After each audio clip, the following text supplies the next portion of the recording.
ONFORM podcast with unconformed Mark. My name is Roman. Very excited to be with all of you today. We have returned. Returned from the dead. Liverpool FC have. Man, we got a lot to talk about, especially when it comes to rumors and news and all of this extra stuff that's going on at the club at the moment.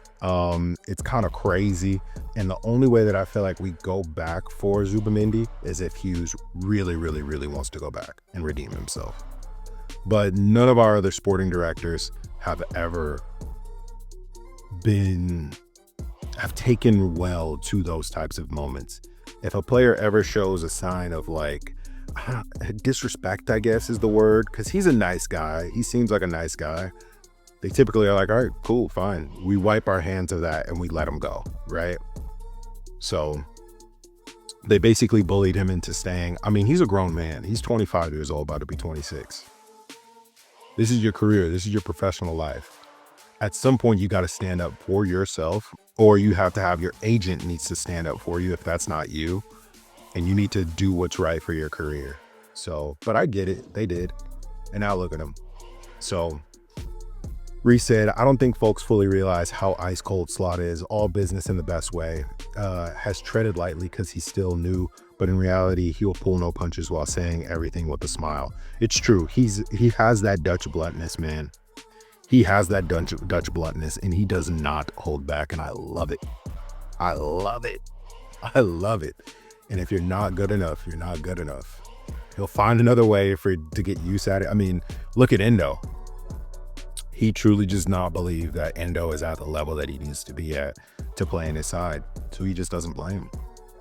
And I know that's harsh and it couldn't happen to a better individual in Endo, but Slot he knows what he wants. He knows what he needs in a team.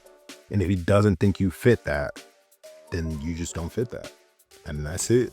It's that simple. Same thing happened with Ibu. Same thing happened with his replacement, Kwanzaa. And then back again with Kwanzaa. He's like, all right, well, Kwanzaa's not working. I'm going with Ibu again.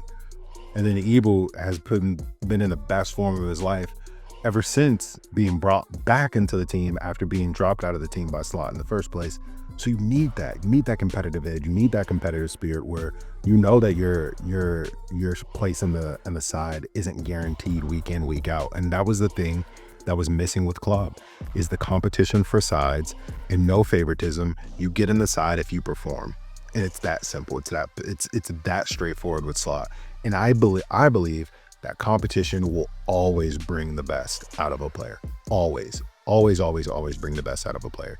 And we're seeing some of the best out of some of these players that we haven't seen before. Ibu is performing like the best center back in the world right now. Is that crazy to say? I don't know if that's crazy to say, but Ibu is playing better than Virgil van Dijk. I think Ibu is the best center back at Liverpool and in the Premier League right now. My personal opinion. I think he's played so well. I think VVD is the second best center back at Liverpool right now as we speak, not talking about entire career, right? VVD is one of the best to ever do it. So, but as we speak, Ibu is a serious contender for best center back in the world. Captain the French team as well. Been a beast, been a monster on the international level as well. We are blessed with two of the best in the world, man. Seriously. And then Brian said, transfer market is reporting rumor Marmoush to LFC for 40 million. If it's 40 million, I'm taking that. If it's 40 million, I'm taking that. 100%. I'll take 40 million for Marmoush. And I said that before. I said that if we're going to buy anybody for in the attacking role, and if it's Marmoush, it can't be over 50, 60 million. I'm going 40 million. I said, if we can get 40 million, we taking 40 million, baby. And I'm seeing Sabo literally just scored an equalizer, a Panenka penalty for Hungary over Germany right now. I'm seeing that. I'm seeing that he's actually having an outstanding game for them right now. So hopefully he carries that into the Liverpool squad. You guys know how much I love this man. Ooh, I'm seeing that Southampton is interested in signing Endrick on loan in January. That's interesting. Who knows if that's actually going to happen, but that'll be cool to see. It looks like Allison is back. Allison is back training. This was reported 3 hours ago. Marmoush is on the docket. They're saying maybe next summer for Marmoush. I think we get him now. Jaden Dans is back in training. Jaden Dans is alive, y'all. Jaden Dans is back in training. He's alive. He's alive. I see he just signed a contract with Adidas, which is pretty cool. I'm hearing things about Chouamini.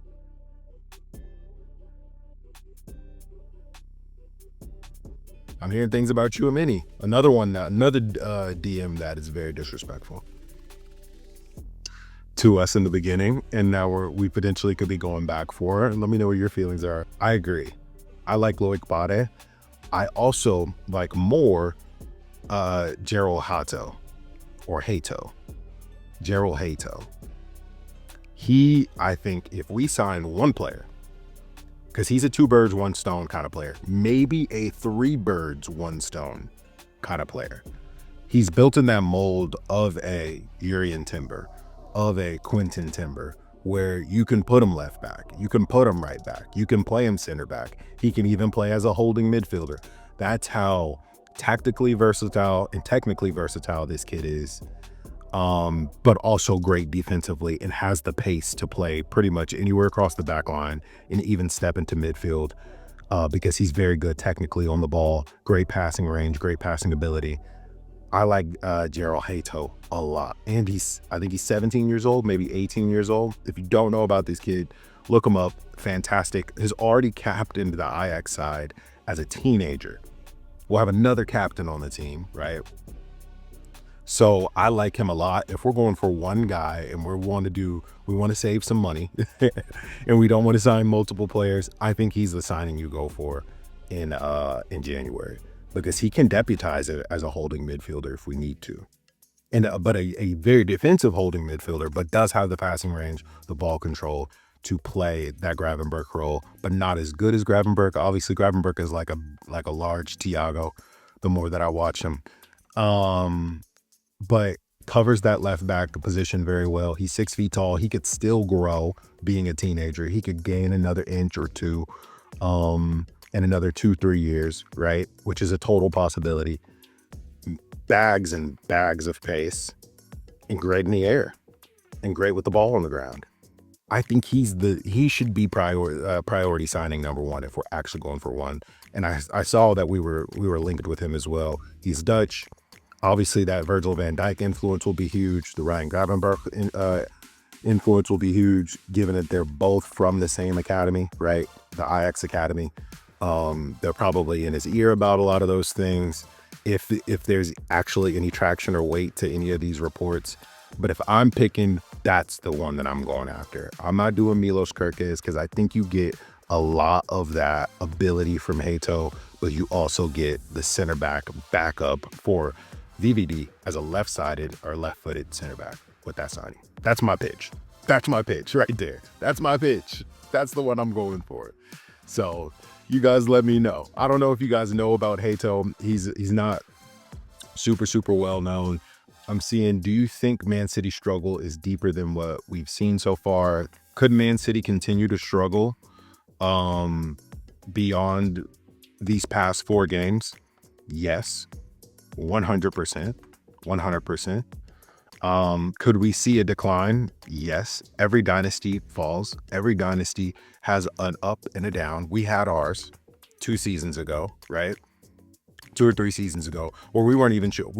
We didn't know if Klopp was even going to make it to the end of the season. I don't know if you guys remember this season, but like we were in a bad way, and then we kind of stormed back and got a 3rd place finish. But it's just like, every dynasty has a fall, right? And then Tottenham, they have Tottenham next, right? They have Tottenham this weekend. Tottenham could do a very Tottenham thing, and they could scalp City, right? Which they have been known to give City a tough run, as Pep Guardiola has been the manager there. Tottenham has never been an easy game for Manchester City. They then play Feyenoord. There's ties to Arne Slot there. It's going to be an intense game, obviously. You know that the Feyenoord supporters are going to want to do Arne Slot a favor and beat Liverpool's biggest rivals. So there's risk there too. And then they play us. Who were flying high. It doesn't look like we're probably going to lose anytime soon. I know there's some people that are saying, the next few fixtures are pretty tough. I mean, we play Southampton, we play a faltering Real Madrid, and then we play a faltering Manchester City, who could still drop points in between the time that we play them. He's grease lightning right now. Oh man, I could not wait. I was like, that's like one of the big things that I want to talk about today is Bindok, who I have always known, and he's kind of flown under the radar after he got injured last season. That was supposed to be his breakout season last season under Klopp, and I thought he would get a lot of time, but he had that injury that kept him out pretty much the entire season. He's the real deal, guys. I think Bindok is the real deal. I really do. And I've always thought that for a long time. I did think that injury was going to be too much for him to come back from, though. Jurgen Klopp leaving on top of that, I was just like, I don't know if he bounces back. And then he gets shipped off on loan. I'm like, I don't know. I think he might be another Ben Woodburn, right? He might be another Ryan Brewster, one of these insane talents that we thought, oh, he's the next guy up. He's the next he's the next Raheem Sterling, attacking talent out of Liverpool's academy.